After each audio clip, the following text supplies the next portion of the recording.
Verse of the day. آج کی آیت میں جو آیت میں آپ کے سامنے پیش کر رہا ہوں وہ مکاشفہ کی کتاب میں سے ہے۔ مکاشفہ 4 باب 11 آیت میں کچھ یوں درج ہے: اے ہمارے خداوند اور خدا، تو ہی تمجید اور عزت اور قدرت کے لائق ہے، کیونکہ تو ہی نے سب چیزیں پیدا کیں اور وہ تیری ہی مرضی سے تھیں اور پیدا ہوئیں۔ بے شک ہمارے خداوند خدا ہی تمجید اور عزت کے لائق ہے، اور یہ بھی ایک حقیقت ہے کہ اس دنیا میں کوئی ایسی چیز نہیں جو ہمارے زندہ خدا کی مرضی سے پیدا نہ ہوئی ہو۔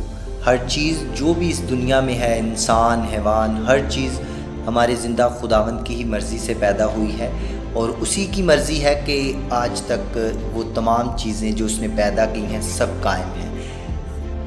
اس لیے ہمیں ہمیشہ یاد رکھنا چاہیے کہ ہماری مرضی سے اس دنیا میں نہ کچھ ہو سکتا ہے اور نہ کبھی ہوا ہے۔ جو بھی اس دنیا میں پیچھے بھی ہوا ہے، آگے بھی جو بھی ہونے والا ہے آنے والی زندگی میں، سب خدا کی ہی مرضی سے ہوگا۔ اس لیے ہمیں ہمیشہ خداوند کی تمجید اور عزت اور قدرت کو یاد رکھنا چاہیے، کیونکہ وہی اس لائق ہے، اور ہمیں ہمیشہ خداوند کی تابعداری، فرمانبرداری میں اور اس کے حکموں کو مانتے ہوئے زندگی بسر کرنی چاہیے، اور ہمیشہ خداوند کے حضور یہی دعا کرنی چاہیے کہ خداوند تیری ہی مرضی ہماری زندگیوں میں پوری ہو، کیونکہ اس کی مرضی کے سوا اس دنیا میں کچھ ہو ہی نہیں سکتا۔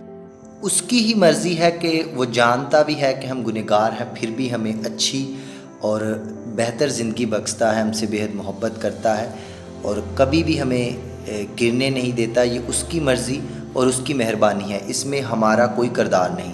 اس لیے اس کی مہربانیوں کو، اس کی محبت کو ہمیشہ یاد رکھتے ہوئے ہمیں زندہ خداوند کی تابعداری، فرمانبرداری میں زندگی بسر کرنے کی ضرورت ہے۔ آج کی اس آیت کے وسیلہ سے خداوند مجھے اور آپ کو برکت دے، آمین۔ میرے چینل کو سبسکرائب کیجئے گا اور میری اس ویڈیو کو لائک کیجئے گا، کمنٹ کیجئے گا۔ خداوند آپ کو برکت دے۔